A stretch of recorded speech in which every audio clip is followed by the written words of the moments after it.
The warty frog and the prize goldfish met one summer afternoon in the temple pool. "Don't you realize how beautiful I am?" bubbled the goldfish, flashing her wispy tail. The frog made no reply. "I can understand your silence," gloated the goldfish. "I am not only graceful in my movements, but I also enhance the golden rays of the sun." Again, neither answer or movements from the frog. "Say something," demanded the goldfish, just as a waiting crane speared the sparkling fish and flew into the sky. "Bye-bye," croaked the frog.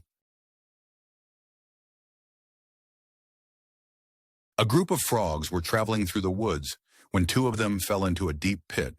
All the other frogs gathered around the pit. When they saw how deep it was, they told the two frogs that they were as good as dead. The two frogs ignored the comments and tried to jump up out of the pit with all of their might. The other frogs kept telling them to stop, that they were as good as dead. Finally, one of the frogs took heed to what the other frogs were saying and gave up. She fell down and died. The other frog continued to jump as hard as she could. Once again, the crowd of frogs yelled at her to stop the pain and just die. She began jumping even harder and finally made it out. When she got out, the other frog said, "Did you not hear us?"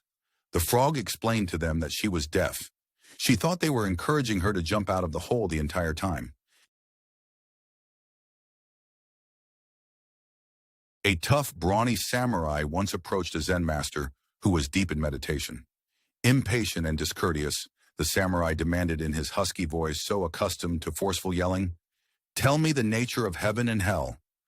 The Zen master opened his eyes, looked the samurai in the face, and replied with a certain scorn, "Why should I answer to a shabby, disgusting, despondent slob like you?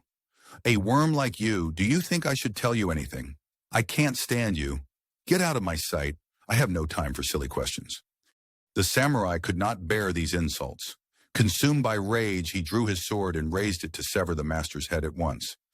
Looking straight into the samurai's eyes, the Zen master tenderly declared, "That's hell." The samurai froze. He immediately understood that anger had him in its grip. His mind had just created his own hell, one filled with resentment, hatred, self-defense, and fury. He realized that he was so deep in his torment that he was ready to kill somebody. The samurai's eyes filled with tears. Setting his sword aside, he put his palms together and obsequiously bowed in gratitude for this insight. The Zen master gently acknowledged with a delicate smile, "And that's heaven." The pupils of the Tendai school used to study meditation before Zen entered Japan. 4 of them, who were intimate friends, promised one another to observe 7 days of silence. On the first day, all were silent. Their meditation had begun auspiciously, but when night came and the oil lamps were growing dim, one of the pupils could not help exclaiming to a servant, "Fix those lamps." The second pupil was surprised to hear the first one talk. "We are not supposed to say a word," he remarked. "You two are stupid." "Why did you talk?" asked the third. "I am the only one who has not talked," concluded the fourth pupil. One day, a young Buddhist on his journey home came to the banks of a wide river. Staring hopelessly at the great obstacle in front of him, he pondered for hours on just how to cross such a wide barrier.